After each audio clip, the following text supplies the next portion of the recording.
حسن الشرفي المدير الجهوي لوزارة الشؤون الثقافية بالجهة الشرقية. نشكر الموقع بركان ناو على اهتمامه وتتبعه لهذه الأيام التي شهدتها مدينة بركان مهرجان الفنون الشعبية في دورته الأولى، والذي نظم كما يعلم الجميع تحت شعار حتى نعيد الاعتبار بتراثنا الشعبي.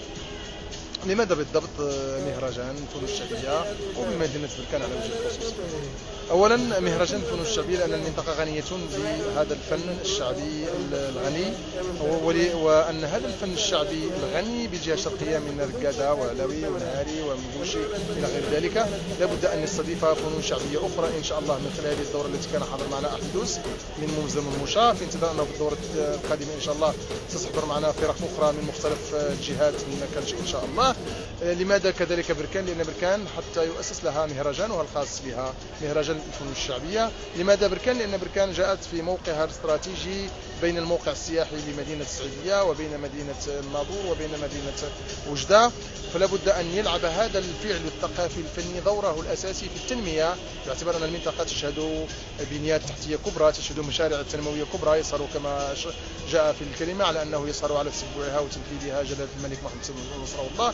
إذن فلا بد أن تكون هناك كذلك خوف على التراث من كذلك أنه الاهتمام بهذا التراث الفني خوفا من الاندثار، لأن نخشى أن يندثر هذا التراث، وأن هذا ما تشتغل عليه وزارة الثقافة فيما يتعلق بالكنوز البشرية الحية.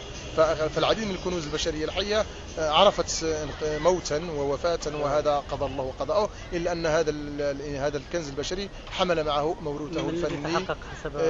بالنسبة لنا أنه حاولنا من خلال البرنامج هو أولا تكريم بعض الوجوه وبعض الكنوز البشرية كالسي أحمد ليو إلى غير ذلك من المكرمين الآخرين، في إطار الاستراتيجية التي تشتغل عليها وزارة الثقافة فيما يتعلق بسياسة القرب والاهتمام بالوضع الاجتماعي للفنان. ومن هنا كان الفنان الشعبي أو الفنان التراثي حاضرا بقوة في هذه الدورة، بحيث تم تكريم شخصيتان فنيتان كبريتان، وهما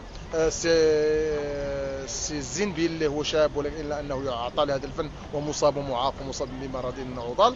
كذلك سي من فريق عن جمعية مجمع من عين بن كذلك الذي هو معاق جسديا انه ليس معاق فنيا، بحيث ابدع وترأس فرقة مهمة وقدم لنا ووصلت فنية شعبية مهمة جدا.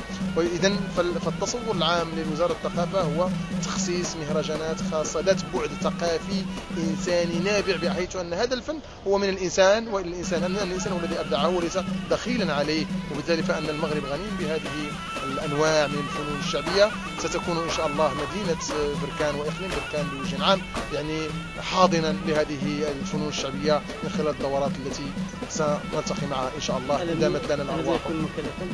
لن يكون مكلفا أم أن الثمن يستحق ميزانية هي ميزانية متواضعة جدا. نتمنى أن إن شاء الله في الدورة القادمة أن تصبح ميزانية مهمة تحظى إلى مستوى هذه الفنون الشعبية وإلى هذا الإنسان، سواء من حيث تعويض الفرق ومن حيث الاعتناء بهم. وإذا لهذا فأن الفرق هي أنها ستنشغل على تحسين الزي التقليدي الأصيل الذي تماشى زمنيا وتاريخيا مع هذه الرقصة منذ يعني نشأتها ومنذ أن بدأ الإنسان يرقص في إطار التجمعات البشرية والإنسانية. شكرا.